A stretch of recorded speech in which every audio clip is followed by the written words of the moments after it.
Today, I invite you into a sonic relic, a track that closes our album Driv. A chant shaped by clay tablets, divine wars, and the blood of kings. Marduk. Released on August 19th, 2022, Driv stands not merely as an album, but as a ritual theater, a journey through the dust and roots of old civilizations. The final track, Marduk, is both elegy and invocation, a liturgical cry drawn from the earliest religious texts known to man, the Enuma Elish, the Babylonian epic of creation. Greetings, wanderers and listeners of echoes. I am Kai Uwe Faust, scribe of spirits and vocalist of Heilung.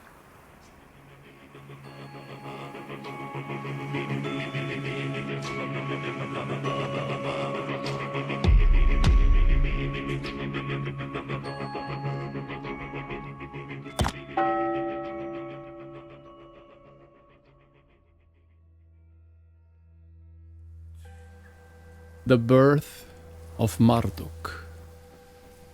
Marduk is the 9th track on Driv, clocking in at approximately 6 minutes.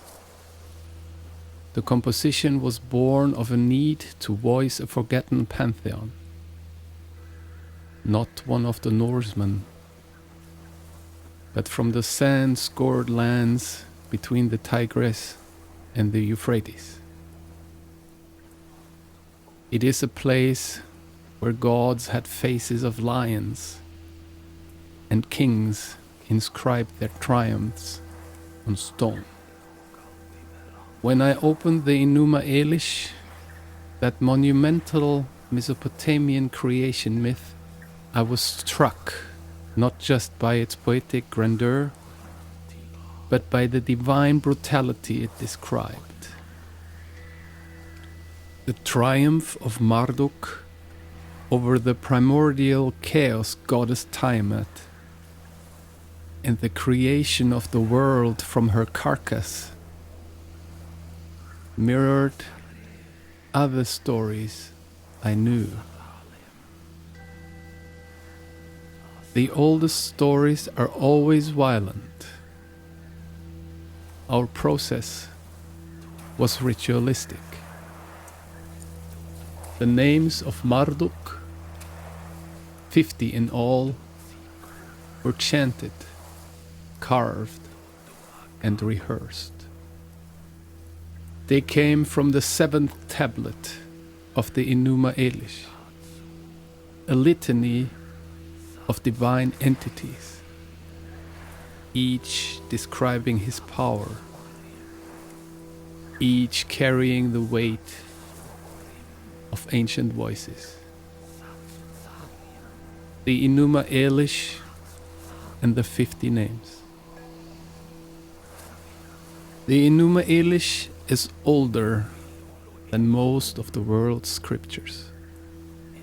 Carved in cuneiform on 7 clay tablets, it was discovered in the ruins of the library of Ashurbanipal in Nineveh, modern-day Mosul, Iraq, by Austen Henry Layard in the 19th century.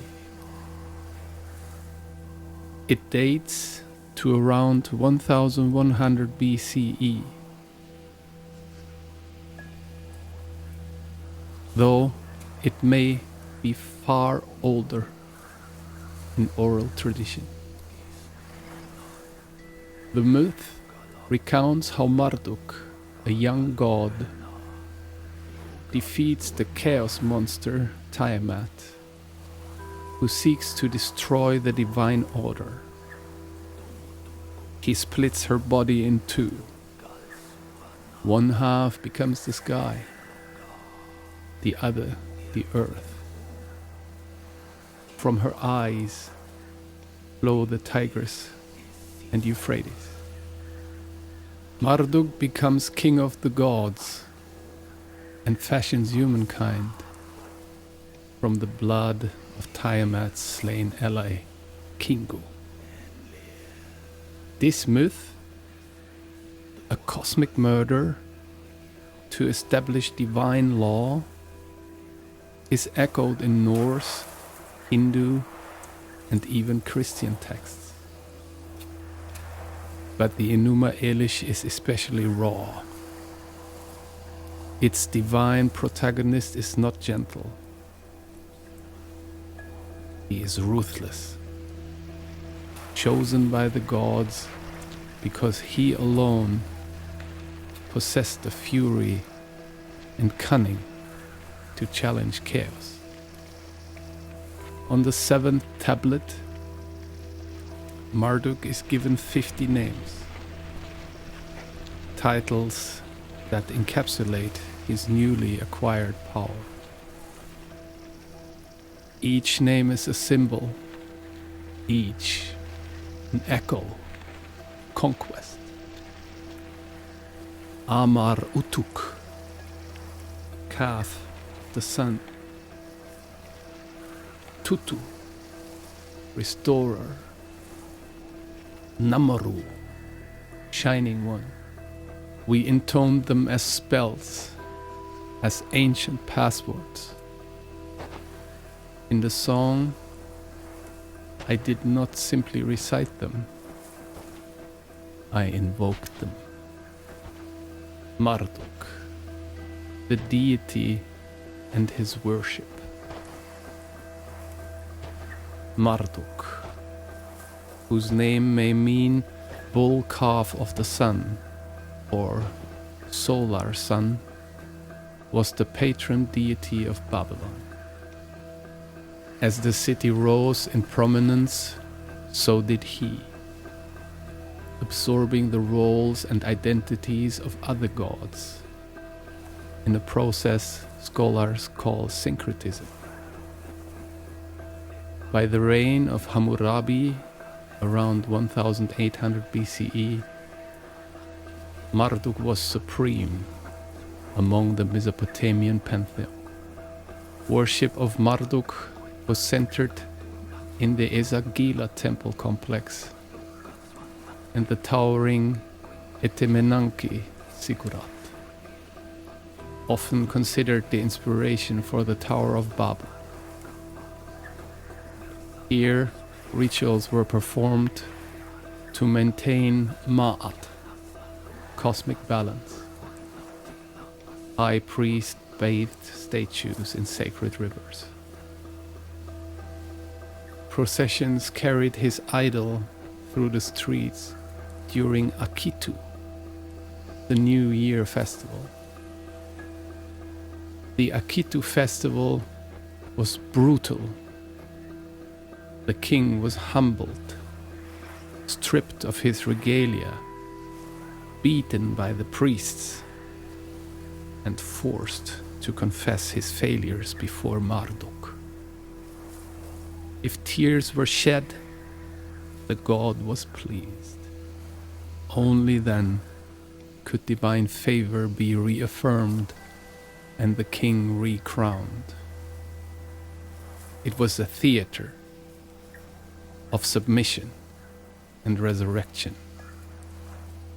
a performance Heilung would admire. The ancient Middle East, culture and cruelty. The people who worshipped Marduk were not peaceful. Their kingdoms, Akkad, Sumer, Assyria, Babylon, were in constant war. Walls 10 meters thick surrounded their cities. Spears and sickle swords littered their graves. They used chariots drawn by onagers, practiced siege warfare, and developed the world's first professional armies. Ritual and warfare were inseparable. Soldiers marched with votive figurines stitched into their armor. Kings called themselves shepherds, but ruled with iron. Assurbanipal flayed rebels and displayed their skins on city walls. Tiglath-Pileser III razed entire towns, enslaving tens of thousands. War was holy, victory a sign of divine favor. Their art and architecture reflected this duality. Ziggurats reaching to heaven and reliefs depicting lion hunts and mass executions. Palaces like those in Nimrut or Khorsapat were decorated with winged bulls and blood-dyed conquests. Gods smiled from the shadows. The land of tablets, then and now. The clay tablets that preserved the Enuma Elish were found in the ruins of Nineveh, near modern Mosul in Iraq. Today, the land is fractured. War has scarred it anew. Recently, many historical sites were destroyed, including the partially reconstructed Nergal Gate. Museums were looted, statues decapitated, ziggurats bombed, and yet excavation continues. Iraqi archaeologists, often under fire, uncover tablets, walls, and bones. In 2021, a trove of 2,700-year-old Assyrian carvings was discovered near Erbil. The soil is soaked with blood and stories.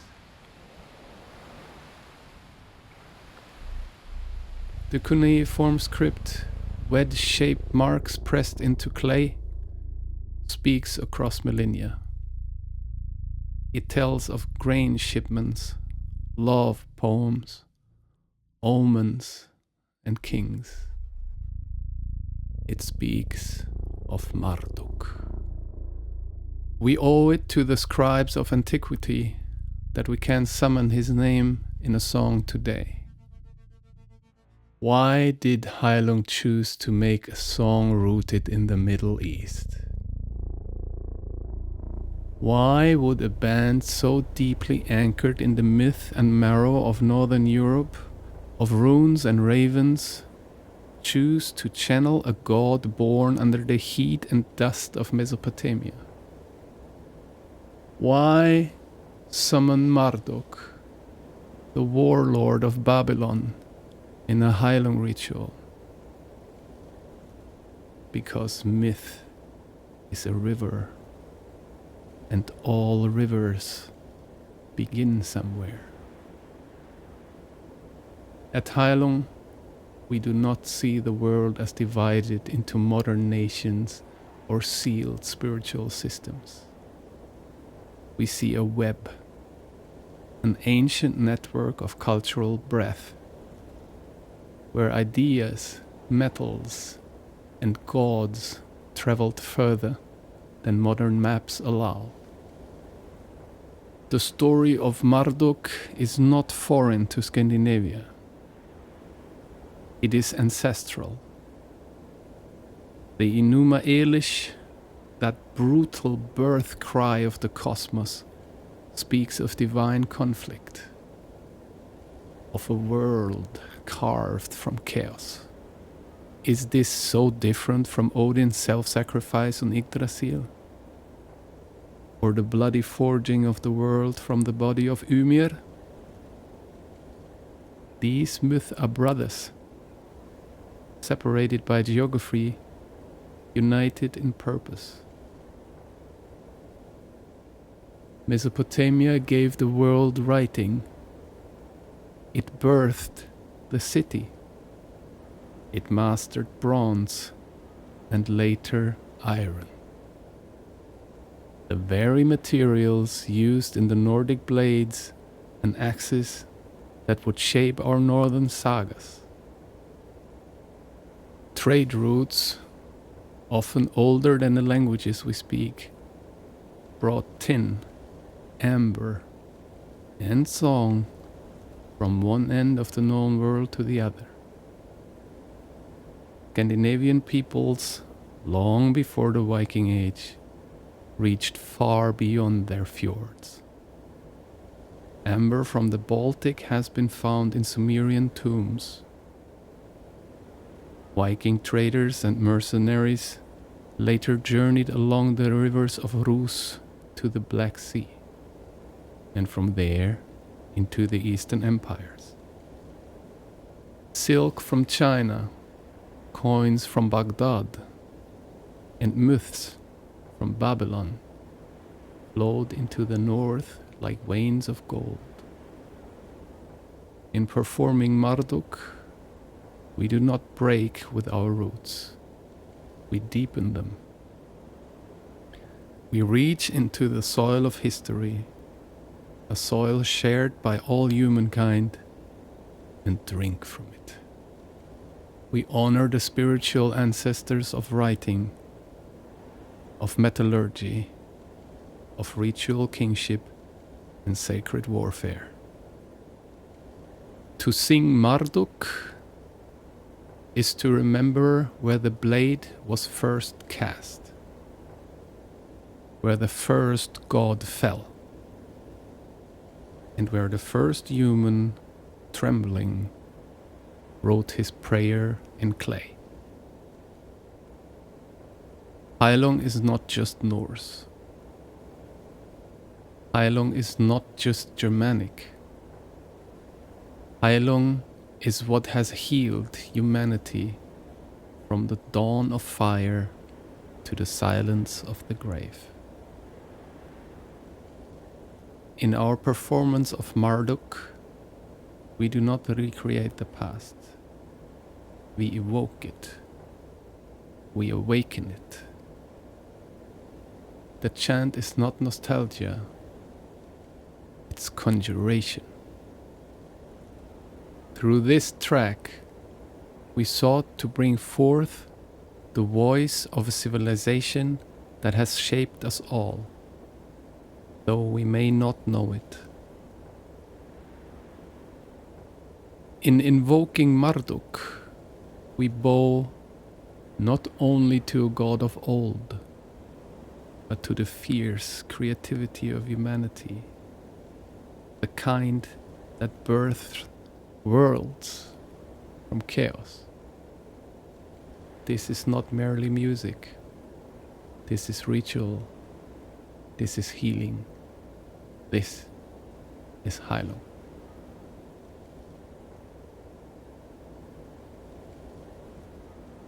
Be blessed.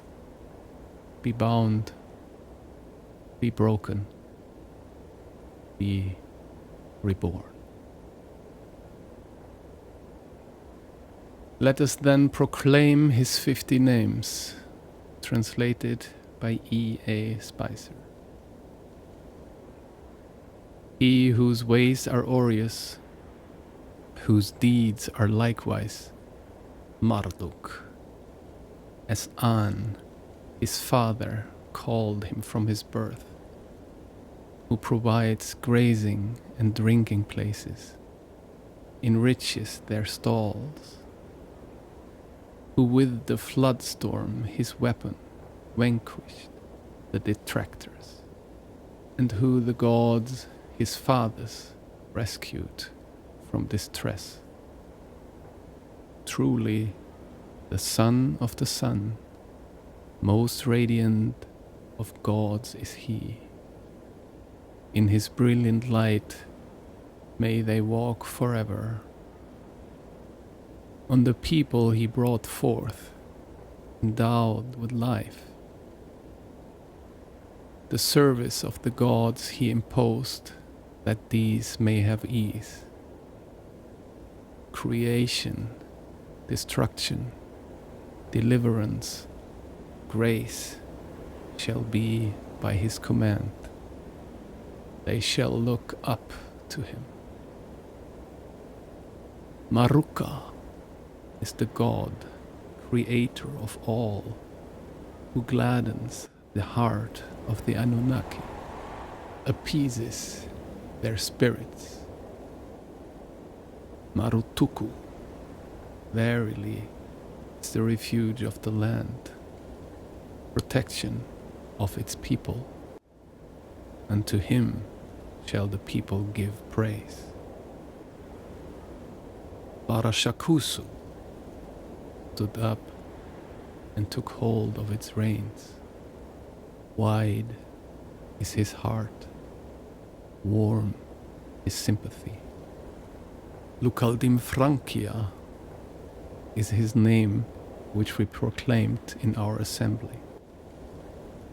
His commands we have exalted above the gods, his fathers.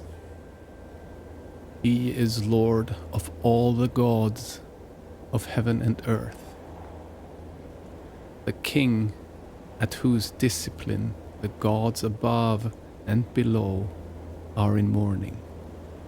Nari Lukaldimnika is the name of him whom we have called the monitor of the gods, who in heaven and on earth founds for us retreats in trouble, and who allots stations to the Igigi and the Anunnaki.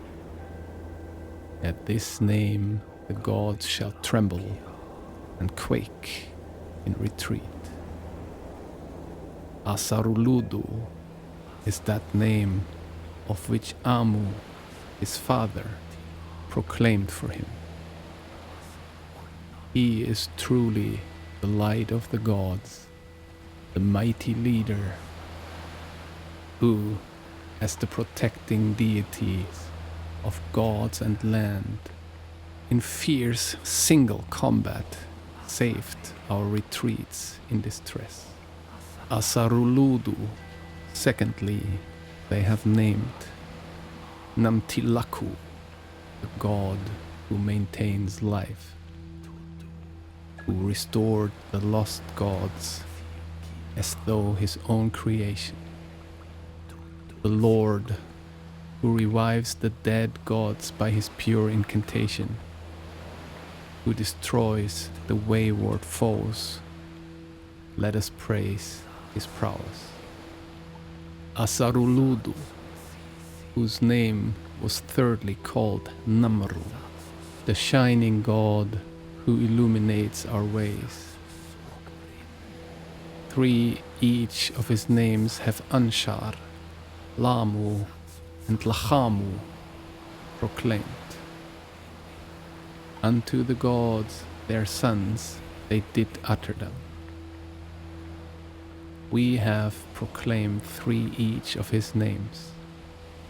Like us, do you utter his names? Joyfully the gods did heed their command. As in Upshukina, they exchanged counsels. Of the heroic son, our avenger, of our supporter, we will exalt the name.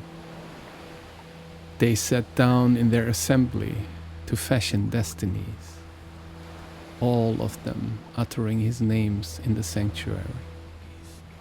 Asaru, bestower of cultivation, who established water levels, creator of grain and herbs, who causes vegetation to sprout. Asarualim, who is honored in the place of counsel, to whom the gods hope when possessed of fear. Asarualim Nunna, the gracious, light of the Father, his begetter, who directs the decrees of Ani, Enlil, and Eal. He is their provider, who assigns their portions, whose horned cap is plenty, multiply, who banishes consternation from the body of the gods. Tutu is Heil, who effects their restoration. Let him purify their shrines, that they may have ease. Let him devise the spell, that the gods may be at rest. Should they rise in anger, let them turn back. Verily, he is supreme in the assembly of the gods. No one among the gods is his equal. Tutu is Tsiukina, life of the host of the gods, who established for the gods the holy heavens, who keeps a hold on their ways, determines their courses. He shall not be forgotten. Let them remember his deeds. Tutu, they thirdly call Tsiku, who establishes holiness, the god of the benign breath, the Lord who exceeds, who produces riches and treasures, establishes abundance, who has turned all our wants to plenty, whose benign breath we smelled in sore distress.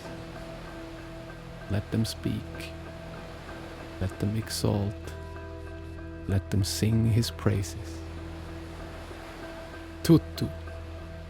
Fourthly, let the people magnify as Agaku, the Lord of the holy charm, who revives the dead, who had mercy on the vanquished gods, who removed the voke imposed on the gods, his enemies, and who, to redeem them, created mankind. Merciful, in whose power it lies to grant life, may his words endure, not to be forgotten. In the mouth of the black-headed, whom his hands have created. Tutu. Fifthly is Tuku, whose holy spell their mouths shall murmur, who with his holy charm has uprooted all the evil ones. Shatsu, who knows the heart of the gods, who examines the inside, from whom the evildoer cannot escape, who sets up the assembly of the gods, gladdens their hearts, who subdues the insubmissive, their widespread protection, who directs justice, roots out crooked talk, who wrong and right in his place keeps apart. Shatsu, may they secondly exalt as Tsizi, who silences the insurgent. His father's Shatsu is thirdly Suhrim, who with the weapon roots out all enemies, who frustrates their plans, scatters them to the winds, who blots out all the wicked ones who tremble before him. Let the gods exult, let them. Shatsu is fourthly Suhkurim, who ensures a hearing, creator of the gods, his fathers, who roots out the enemies, destroys their offspring, who frustrates their doings, leaving nothing of them. May his name be evoked and spoken in the land. Shatsu, fifthly, they shall praise as Tzachrim, the Lord, pursues the evil, who all fugitive gods brought home to their shrines. May this his name endure. To Shatsu, moreover, they shall sixthly render all honor as Tzachgurim, who all the foes destroyed as though in battle. Enbilulu, the Lord who makes them flourish, is he, the mighty one who named them, who instituted roast offerings, who ever regulates for the land the grazing and watering places, who opened the wells, apportioning waters. In Bilulu, secondly, they shall glorify as Epadun, the Lord who sprinkles the field, irrigator of heaven and earth, who establishes seed rows, who plow land and grazing land, dam and ditch regulates, who delimits the furrow.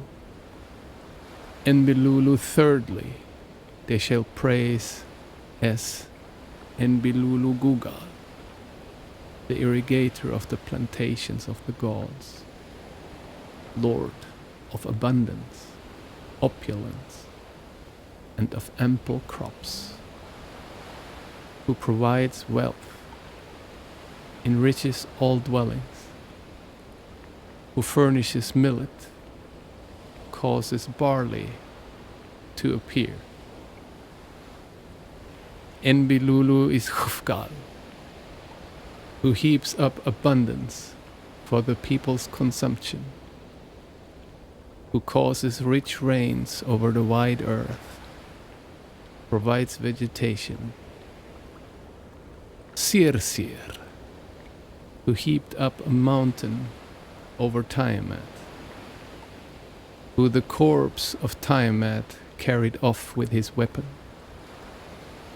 who directs the land, their faithful shepherd, whose hair is a grain field, his horned cap furrows, who the wide-spreading sea walls in his wrath, crossing her like a bridge at the place of single combat. Sirsir, secondly, they named Mala. Tiamat is his vessel, and he the rider. Gil, who stores up grain heaps, massive mounds, who brings forth barley and millet, furnishes the seed of the land. Gilma, who makes lasting the lofty abode of the gods, creator of security, the hoop that holds the barrel together, who presents Arilma, the exalted one, who tears off the crown, who creates the clouds above the waters, makes enduring the heavens. Tsulum, who designates the fields, who grants portions and food offerings, who destroys all adversaries, who maintains good things. Mummu, thunder of the sea, creator of heaven and earth. The God who sanctifies heaven and earth is secondly Tsulumar, whom no other among the gods can match in strength. Gishnu Munap, creator of all people, who made the world regions, destroyer of the gods of Tiamat, who made man out of their substance. Lugal Abdubur, the king who frustrated the work of Tiamat, rooted out her weapons, whose foundation is firm in front and in the rear. Pagalguena, the foremost of all the lords, whose strength is outstanding, who is preeminent among the gods, his brothers, masters of them all. Lugal Durmach, the king, bond of the gods, lord of the Durmach, who is preeminent in the abode of the gods, most exalted of the gods. Aranunna, counselor of Ea, creator of the gods, his fathers, whose princely ways no god whatever can equal. Dumuduku, whose pure dwelling is renewed in Duku. Dumuduku, without whom Lugal Kuduga makes no decision.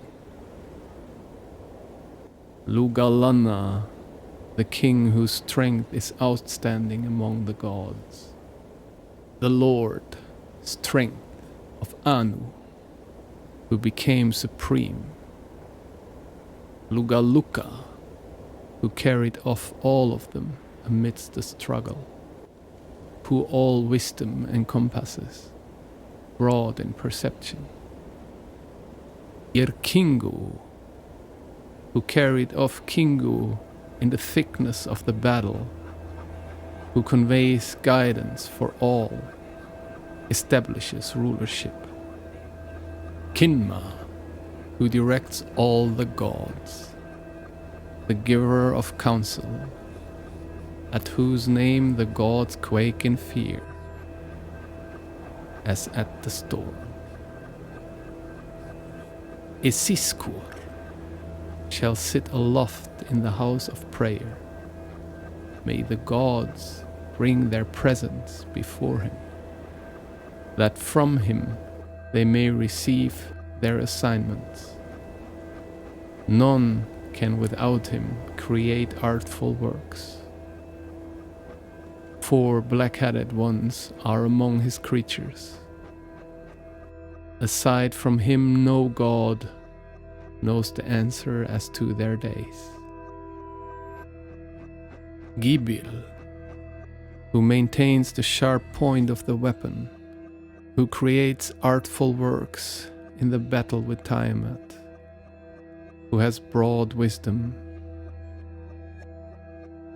is accomplished in insight, whose mind is so vast that the gods, all of them, cannot fathom it. Adu be his name. The whole sky may he cover. May his beneficent roar ever hover over the earth. May he, as Mumu, diminish the clouds. Below, for the people, may he furnish sustenance. Asharu, who, as is his name, guided the gods of destiny, of all the gods, is verily in his charge. Nibiru shall hold the crossings of heaven and earth.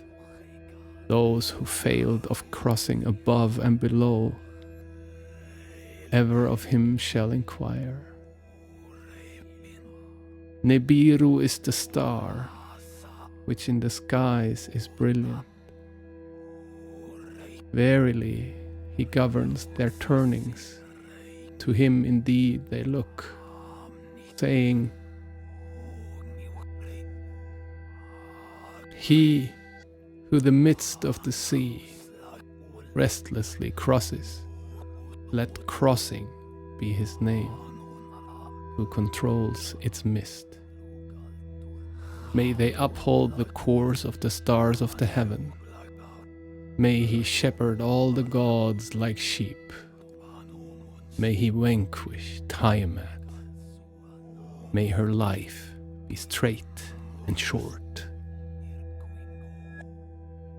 Into the future of mankind, when days have grown old, may she recede without cease and stay away forever.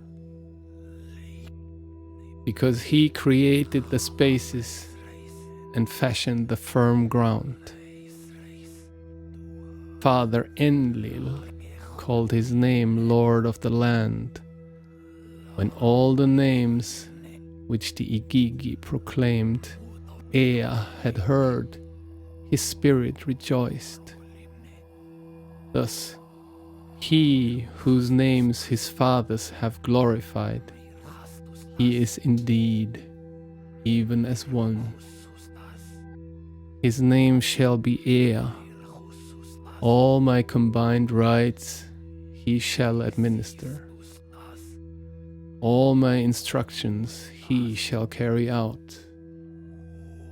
With the title the great gods proclaimed him whose names are 50 and made his way supreme. Let them be kept in mind, and let the leader explain them. Let the wise and the knowing discuss them together. Let the father recite them and impart to his son. Let the ears of shepherd and herdsman be opened.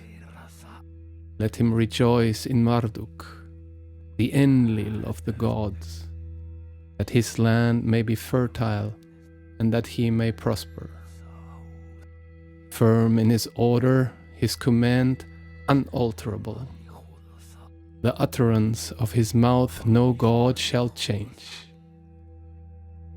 When he looks, he does not turn away his neck. When he is angry, no god can withstand his wrath. Vast is his mind, broad his sympathy. Sinner and transgressor will be confounded before him.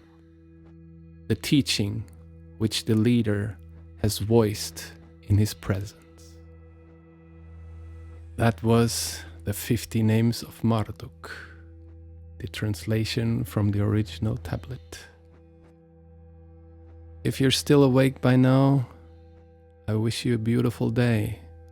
Enjoy it. If you're sleeping, I wish you beautiful dreams. Until next time.